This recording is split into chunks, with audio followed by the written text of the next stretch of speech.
ለምሳሌ 24 ተክለ ሃይማኖት ናቸው። እዚህ ዛሬ ተክለ ሃይማኖት አስቀድሼ ልምጣ ብለህ ወይ በረከቱ ተክለ ሃይማኖት ወይ ደብረ ገነት አጠገባለው ጋር ትሄዳለህ። ወይ እመቤታችን ብትሆን ዛሬ እመቤታችን ናት እጅ አስቀድሼ ልምጣ ብለህ ወይ ትሄዳለህ። አስቀድሰህ ስትመጣ በዛ ቅዳሴ ውስጥ ለምሳሌ አቡነ ተክለ ሃይማኖት ቢሆኑ 24 ቢሆን ቀኑ ቅዳሴ ስንቀድስ ገብተን እስከምንወጣ ድረስ አንድም ቦታ የተክለ ሃይማኖት ምስል ተክለ ሃይማኖት ምስል የለም። ክርስቶስ ብቻ ነው ያለው። ተክለ ሃይማኖት ጥቅማቸው ምንድነው ሲባል በትንቢተ ኢሳይያስ ምዕራፍ 56 ቁጥር 3 ላይ እንደተወሰነ በቤቴና በቅጽሬ የዘላለም ስምና መታሰቢያ ሰጣቸዋለሁ ብሎ ተናግሯል። ከእንደውም ዘይህይስ እምደቂቅ ወማዋልድ ከወንዶች ልጆችና ከሴቶች ልጆች የበለጠ በቤቴና በቅጽሬ የዘላለም መታሰቢያ ሰጣቸዋለሁ ብሏቸዋል። ለቅዱሳን ለእነ አቡነ ተክለ ሃይማኖት፣ ለእነ ገብረ መንፈስ ቅዱስ፣ ለሐዋርያት፣ ለቅዱሳን እነ ቅዱስ ጳውሎስ መናኝ ናቸው። ድንግል ነው፣ ልጅ የለውም፣ ህንፃ የለውም። ይህ ህንፃ በስሜ ይጠራ ብሎ የጳውሎስ ህንፃ ብሎ ይብራል አንተን አላለ። 15 ልጅ ወልዶ ገሌ ጳውሎስ የሚባል ልጅ የለው። ግን የዛሬ 2000 ዓመት የነበረው ቅዱስ ጳውሎስ ዛሬ እንደ አዲስ እንደ ትኩስ የሚነሳው ለምንድን ነው? ኢየሱስ ክርስቶስ ድካሙን አይቶ እልፍ አእላፍ ልጆች ሰጥቶናል። እልፍ አእላፍ መጠሪያ ሰጥቶ። ስለዚህ ቅዳሴው ቦታው በማን ተሰየም? በተክለ ሃይማኖት። የሚቀደሰው ቅዳሴ የማን ነው? የክርስቶስ። የሚበላው ስጋ የሚጠጣው ደም ያን ቀን የማን ነው? የክርስቶስ። የሚነበበው ወንጌል የማን ነው? የክርስቶስ። የተሰቀለው መስቀል የማን ነው? የክርስቶስ። ካህናቱ ማን ይፍታ ይላሉ? እግዚአብሔር ይፍታ። ተክለ ሃይማኖት ዘለምድ የተረፋቸው ያ ቦታ የተክለ ሃይማኖት የሚለው ብቻ ነው። ለምሳሌ በጣም ባጭር ምሳሌ ልንገርህ።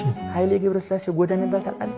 ጎዳና አውቃለሁ። ኃይሌ ገብረስላሴ ጎዳና ለምሳሌ ያ ጎዳና የኃይሌ ገብረስላሴ ነው አይደል? ጎዳናው በስሜ ተሰይሞልኛል እና ሂጄ ማን ይዞ ሄዶ እዚህ ቦታ ጎጆ ልስራ ማለት ይችላል? አይችልም። ይችላል? አይችልም። ልስራ ማለት ይችላል? ኧረ አይችልም። ማን ያሰ እሱ የተረፈው ምንድነው? ስሙ ነው። ስሙ ብቻ ነው።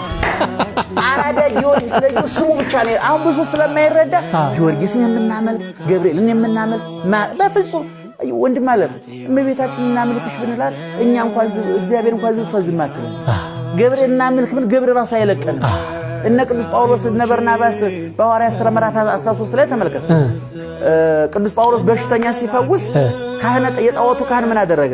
ህዝቡ ሰብስቦ አመጣና ጉንጉን አበባ አዘጋጅቶ ኮርማ እየነዳ እስከዛሬ ተሞኝተናል፣ ጣዖት ያመለክ ነው፣ እውነተኛ አምላኮች እነዚህ ናቸው። እነ ቅዱስ ጳውሎስ ማምለክ ፈለገ። እሺ። በኋላ እነ ቅዱስ ጳውሎስ ልብሳቸውን ቀደዱ። እሺ። ልብሳቸውን ቀደዱ። ለምን? እኛ እናንተን ከጣዖት አላቀን እኛን ጣዖት ማድረግ አንችልም። እኛ ወደ ክርስቶስ እንድትመጡ ወደኛ እንድትመጡ አይደለም የሰበክናችሁ ነው ያሉት። ስለዚህ ጊዮርጊስ ላምልክ ብትለው አይለቅህም። እሱ ተክለ ሃይማኖት አይለቅህም። እኛ ፍጡርና አምልከን አናቅም።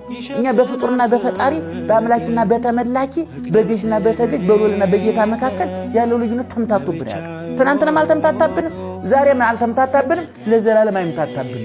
አባቶቻችን ይሄ የጠለቀ ምስጢር የገባቸው ሰዎች ናቸው። ግን ቅድም እንዳልኩ በምድር ያሰራችሁ በሰማይ ምን ይሆናል? ይታሰረ። በምድር የፈታችሁት በሰማይ ተፈታ። በደቀ መዝሙር የስም ቀዝቃዛ ውሃ ያጠጣ ዋጋው ይጠፋል። በዚህ ዓለም እሱ በተጠራበት እንዴ ያቺ ሽቶ ይዛ የመጣችው ሴትዮ ኃጢአተኛ ናት፣ በደለኛ ናት፣ በዝሙት ነበር የምትተዳደረው። እቺ ሴትዮ ወደ ክርስቶስ መጣኮ ለሽቶ እየተቀባች ብዙ ወንድ ያቀለጠች ሴት ናት።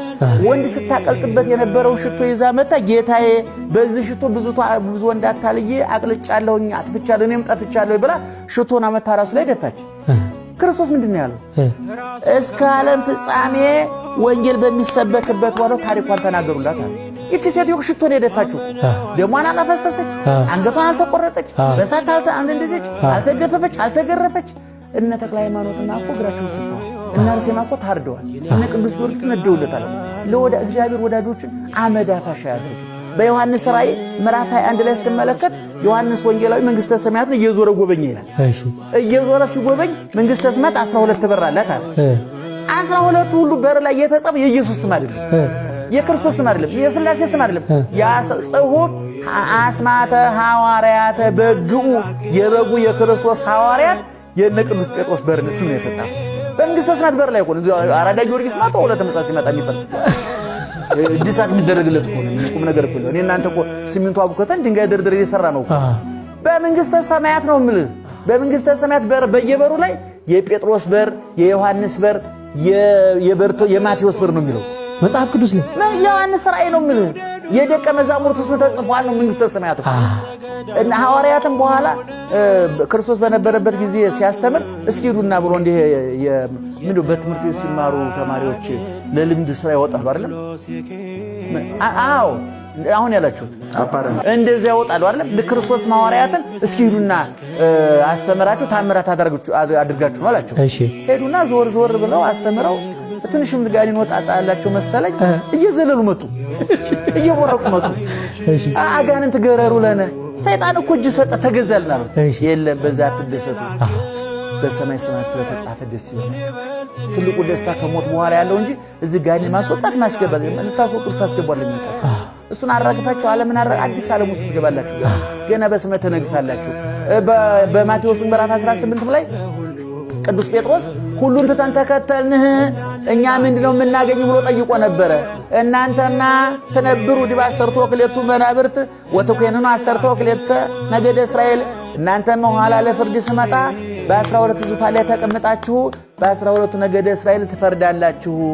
ዛሬ የፈረዳችሁትን ፍርድ ኋላ አልሽርባችሁም ሲል ነው ብሎ ሊቃውንት ተተርጉሟል።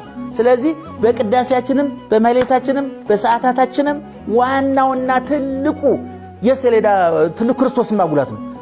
ሰሌዳ